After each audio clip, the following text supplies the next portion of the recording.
안녕하십니까? 축복을 합니다.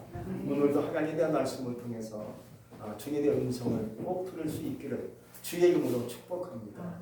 구약에는요, 비가 오지 않으면 흉년이 참 많이 들었습니다. 오늘은 우리나라 현대 모든 사회는 흉년이라는 말이 별로 그렇게 의미가 없지만 구약 시대 때는 흉년이 참 있었습니다. 또 흉년이 굉장히 크게 다가갔습니다. 흉년이 또 많이 들었습니다. 그 이유는 그 저반 시력이 약하다 보니까요, 비가 오지 않으면 그냥 속수무책이었습니다. 그래서 그냥 흉년이 막 몇 년 만에 한 번 들기고 5년 만에 한 번씩 들기고 하고 흉년이 자주 찾아오는 것을 성경을 통해서 알 수가 있었죠. 그러다 보면 백성들이 많은 고생을 합니다. 흉년 때문에 그 지역을 떠나기도 하고 나라를 떠나기도 하고 삶의 변화가 생겼던 것이지요. 오늘 말씀을 보면 이제 베들레헴 땅에 흉년이 들었다고 성경은 말씀해 주고 있어요. 베들레헴이 어느 땅입니까? 이 베들레헴 뜻은 떡집이라는 뜻을 갖고 있어요. 바로 영성의 말씀이신 예수님이 나신 곳이 베들레헴 땅입니다. 다시 말씀드리면 이 베들레헴은 영생의 떡집이다. 말씀의 집을 의미하고 있어요. 그런데 이 예루살렘, 바로 베들레헴 땅에 흉년이 들었다는 것은 뭐겠습니까? 예수 믿어도 흉년이 올 수 있다. 예수 믿고 신앙생활에도 고난이 찾아온다는 것을 알아야 될 줄로 믿습니다. 그러나 고난이 찾아오고 흉년 같은 삶의 어려움이 올 수 있지만 그 가운데서도 열심히 고난을 이기고 참고 인내하면 하나님께서 더 큰 복으로 갚아준다는 것을 알아야 될 줄로 믿습니다. 오늘 말씀에 보면 엘리멜렉 가정이 나옵니다. 이 엘리멜렉이 누굽니까? 바로 하나님을 떠난 자의 삶을 얘기해주고 있어요. 또 그 부인 나오미가 누굽니까? 나오미는요, 바로 이방 땅에서 남편을 잃고 두 아들을 잃고 쓸쓸하게 고독하게 비참하게 나그네의 삶을 살았던 자의 모습을 우리에게 보여주고 있는 것입니다. 다시 말씀드리면 하나님을 떠나면 참 힘들다. 교회를 떠나면 어려워진다. 이러한 말씀을 우리에게 오늘 교훈으로 해주시고 있는 줄로 여겨집니다. 여러분, 사람에게 있어서 변화가 생길 때가 있습니다. 언제 변화가 생기겠습니까? 의식주의 문제가 심각해지면 삶의 변화가 생깁니다. 여기를 떠날까? 시골로 갈까? 어디로 갈까? 이런 생각이 드는 거죠. 또 질병 문제가 생기면요, 삶에 극심한 변화가 생길 수밖에 없는 거예요. 산에 가서 살까? 이런 생각이 들기도 하죠. 가끔 제가 자연인이라는 방송을 볼 때가 있습니다. 보면요, 어떤 그 나이 드신 분이 산에 가서 홀로 사는 것을 볼 수 있습니다. 움막을 짓고 집을 짓고 혼자 삽니다. 이유가 있어요. 사연이 있습니다. 왜 그렇습니까? 건강이 안 좋아서 죽을 병에 걸려서 마지막 선택한 곳이 산이었습니다. 그래서 산에 홀로 와서 살다 보니까 건강이 좋아졌다는 거죠. 이렇게 삶의 변화가 건강 문제로, 의식주 문제로 막 발생하는 것을 볼 수가 있죠. 오늘 말씀에 보면 이 베들레헴 땅에 흉년이 크게 듭니다. 그러자 이 엘리멜렉 가정, 나오미 가정은요, 흉년을 피하고자 이방 땅인 모압 지방으로 가게 됩니다. 남편과 함께 두 아들을 거느리고 이제 흉년을 피하고자 모압 땅으로 가서 거기서 살게 되는 것인데, 근데 중요한 것은 흉년을 피하고자 갔던 것이 오히려 가정의 흉년이 비참하게 들어오는 것을 볼 수가 있습니다. 가자마자 얼마 있다가 남편이 죽어버려요. 참 가정의 흉년이 그냥 들어온 거죠. 참 아이러니하지 않겠습니까? 왜 이런 일이 생겼는가? 그래서 부랴부랴 이 나오미는요, 두 아들을 이제 장가를 드립니다. 그 지역에 있는 모압 여인을 둘을 취해가지고 두 아들들에게 장가를 드립니다. 그래서 이제 세월이 흘러가는데 또 한 10년쯤 지나가니까 또 두 아들이 자식도 없이 죽어버립니다. 그래서 연타석으로 흉년이 계속 그 가정에 몰려오는 것을 볼 수가 있지. 왜 이런 일이 생겼는가? 너무 비참한 일이 생긴 것이죠. 그래서 그 가정에는요 여인만 남아요. 큰 며느리가 오르가며 작은 며느리가 무시라고 얘기합니다. 나오미 바로 시어머니가 되는 것이죠. 이 세 여인만 남게 돼요. 여러분, 고난이 없는 사람이 있겠습니까? 누가 흉년을 피할 수 있겠습니까? 여러분, 흉년을 피한다고 해서 흉년이 피해지는 것이 아닙니다. 고난 피할 수 있겠습니까? 내게 오는 고난, 흉년 같은 고통과 고난 어찌 우리는 없을 수 있다고 얘기할 수 있겠습니까? 다 누구든지 이 고난 같은 흉년이 찾아오게 됩니다. 건강에 흉년이 찾아오기도 하고 물질의 흉년이 찾아오기도 하고 삶의 고통이 우리에게 올 수가 있습니다. 이 흉년을 피해갈 수 없는 것이죠. 그러나 이 흉년을 어찌 해결하겠습니까? 흉년을 대비해야 하는데 여기서 요셉의 지혜가 필요한 겁니다. 요셉의 지혜는요 바로 준비하는 신앙을 성경은 보여주고 있습니다. 흉년을 준비하고 여러 가지 삶을 준비하는 것이 요셉의 지혜를 통해서 배울 수 있는 중요한 말씀이 되는 것입니다. 우리 그러므로 앞으로 나에게 어떤 일이 생길지 누가 알겠습니까? 이런 일을 위해서 우리는 무엇을 준비해야 할 것입니까? 건강을 준비하시기 바랍니다. 두 번째, 물질을 준비할 수 있기 바랍니다. 세 번째, 신앙을 준비할 수 있기 바랍니다. 그리하면 흉년이 다가와도 우리가 담대하게 맞서서 흉년을 이길 수 있는 힘이 거기서 생길 줄로 믿습니다. 근데 오늘 나오미 가정은요 그냥 생각지 못한 흉년이 다가오니까는요 대비도 못하고 준비도 못하고 그냥 속수무책으로 당하고만 있는 거예요. 이런 즈음에 고향에서 좋은 소식이 들려오는 겁니다. 여호와 하나님께서 자기 백성들에게 양식을 주셨다라는 소문이 들려오니까 이때 나오미가 생각하기를 내가 조금 더 베들레헴 땅에서 참고 인내했으면 좋았을 텐데 그러면 이런 일을 당하지 않았을 텐데 내가 괜히 여기 와서 고생하고 남편 잃고 투아를 잃고 이렇게 됐구나.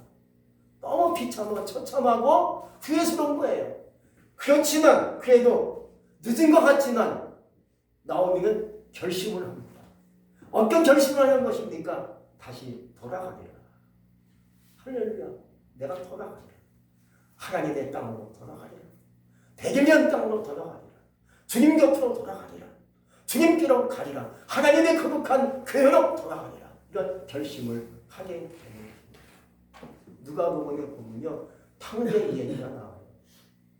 탕자가 어느 날 아버지한테 얘기합니다. 아버지가 부자니까 나에게 올 금빛을 먼저 나에게 떼주세요. 제가 먼 나라에 가서 사업해가지고 크게 성공하고 오겠습니다. 참 졸라요. 할 수 없이 아버지가 그 아들이 망할 걸 알지만은 자꾸 간곡하게 얘기하니까 그게 하고 재산을 떼줍니다. 먼 나라 가서 있는데 그 돈을 다 허랑방탕 쓰고 맙니다. 술 먹고 놀고 하는데 다 쓰고 말아요. 거지가 되어버립니다. 나중에 돼지를 치는 장 가서 일하면서 쥐염병을 먹으면서 하루하루 간신히 염려해 갑니다. 그때 벌써 느낀 것이 있습니다. 다시 아버지께 돌아가야 되겠다. 이런 생각이 그 탕자에게 오게 된 것처럼 오늘 나오미가 그런 꼴이 된 거예요. 당하고 보니까 이런 일이 자기 가정에게 오다 보니까 흉년이 찾아오고 극심한 고난이 오니까 거기서 결심한 것이 뭡니까? 늦었지만 늦은 것 같지만 그게 다시 돌아가라. 내가 아버지의 땅으로 하나님의 땅으로 백일년 땅으로 내가 고향으로 주님께로 돌아가리라 하고 결심을 하는 것을 볼 수가 있습니다. 이제 2월이 지나가고 있어요. 우리도 다시 한번 이 시점에서 결심할 수 있기 바랍니다. 2022년도 시작한 지 2달이 됐는데 그동안 내가 어떻게 살았는가? 잘 살았는가? 아니면 내가 뭔가 실수했는가? 내가 조금 삐끗했는가?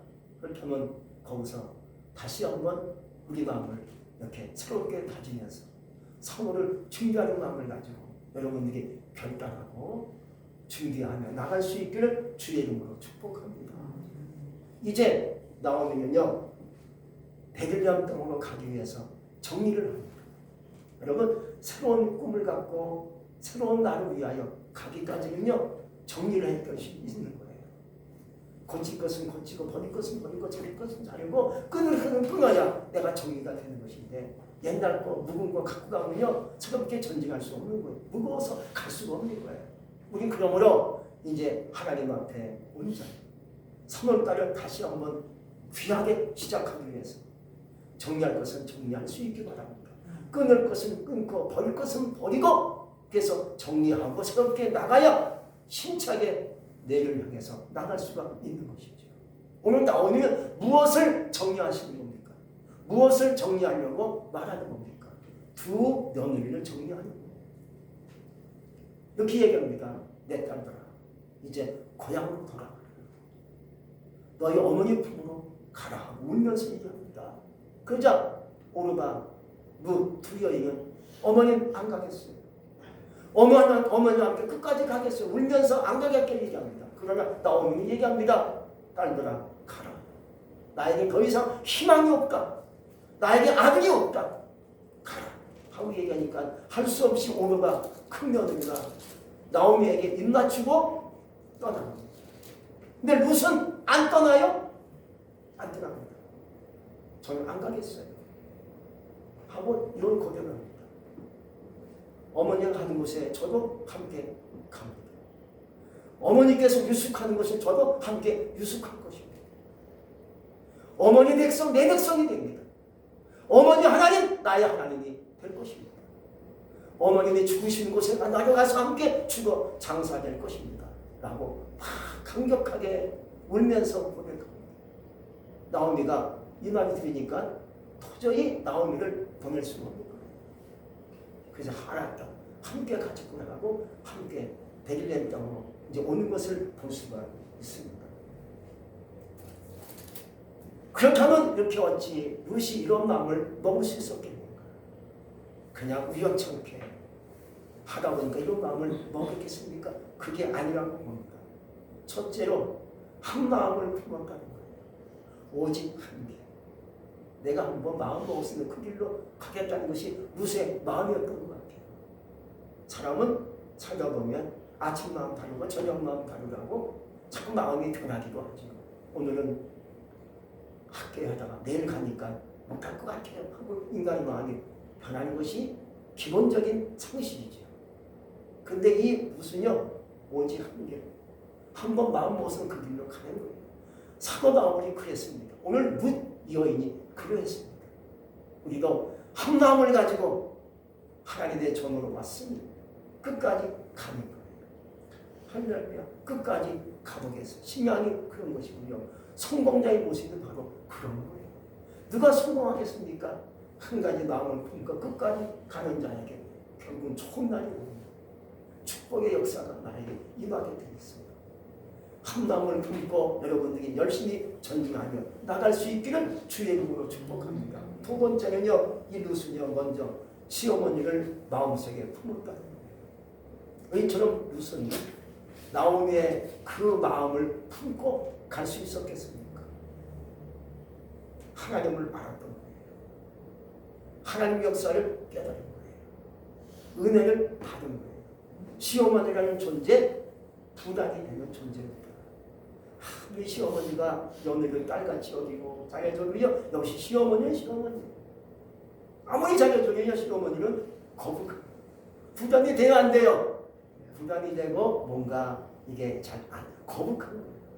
근데 이 나오미는 룻에게 어떻게 되겠죠? 좋게 되겠죠.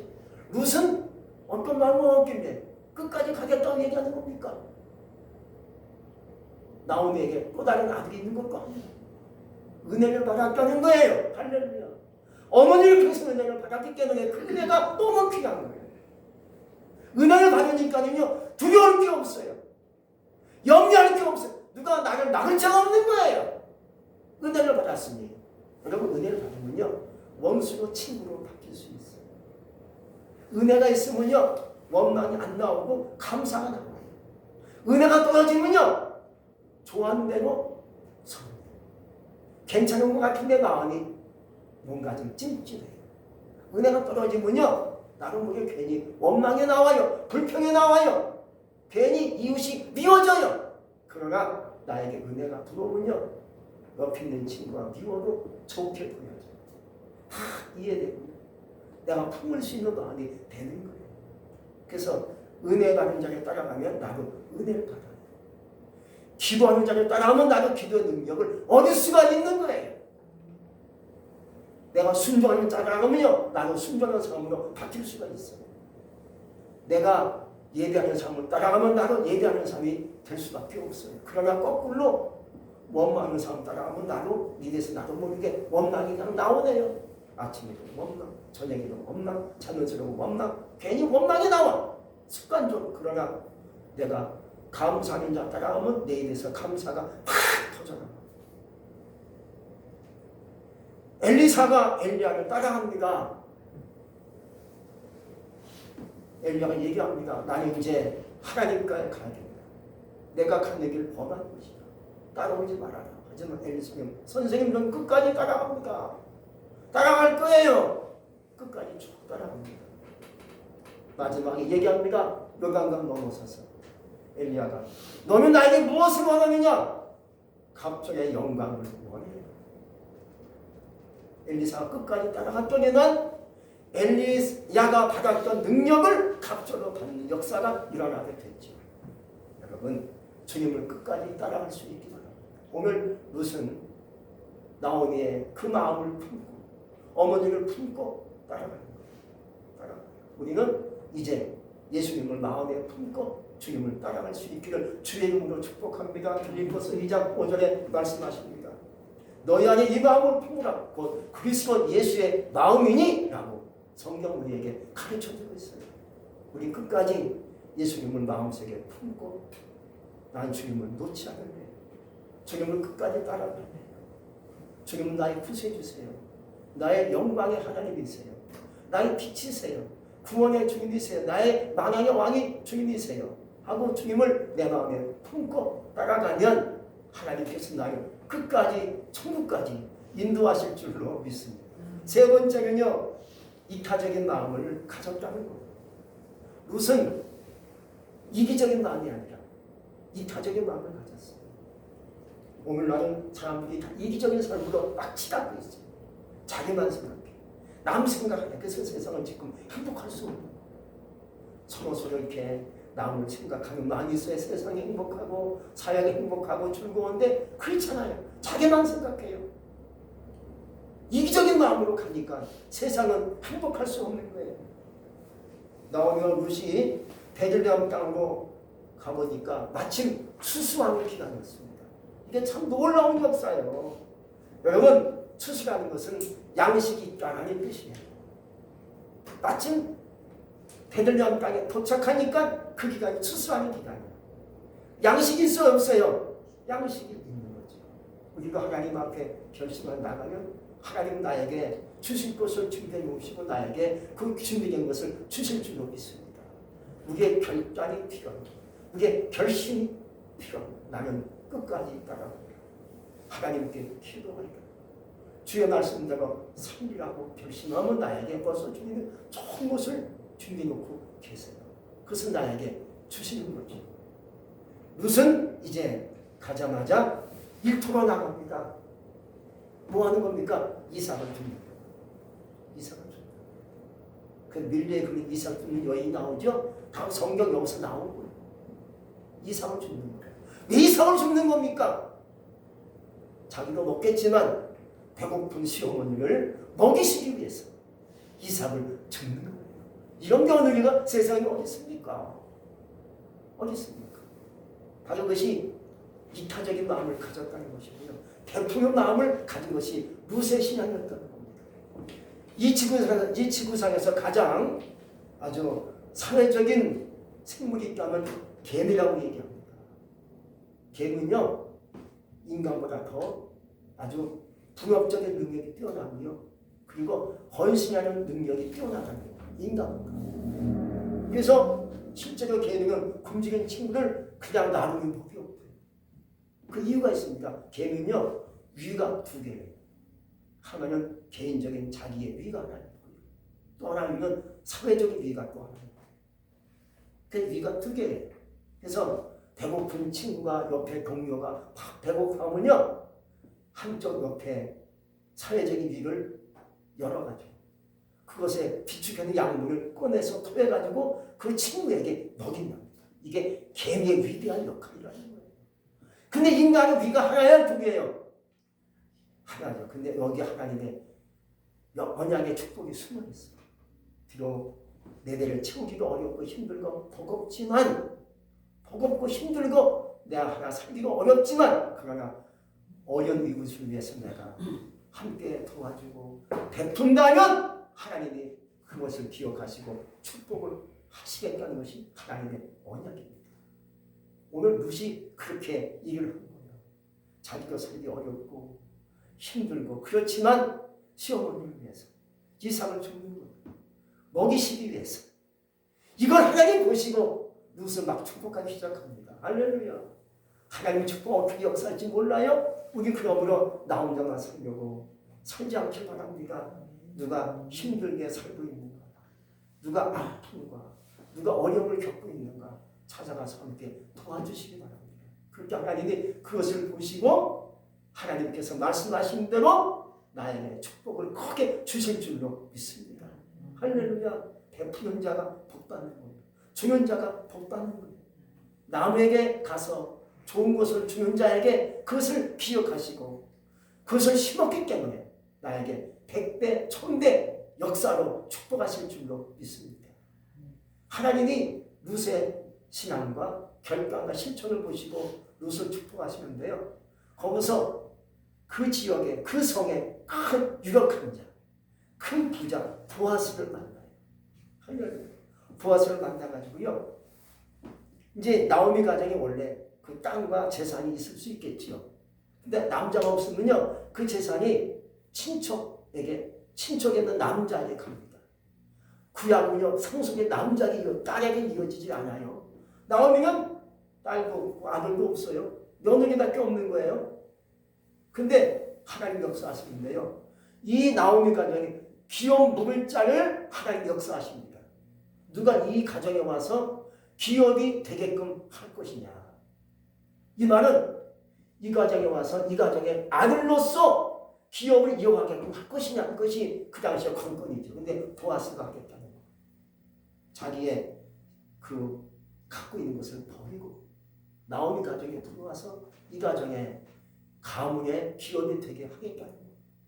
그래서 보아스가 룻과 결혼하여 가정을 세워가는 것을 볼 수가 있습니다.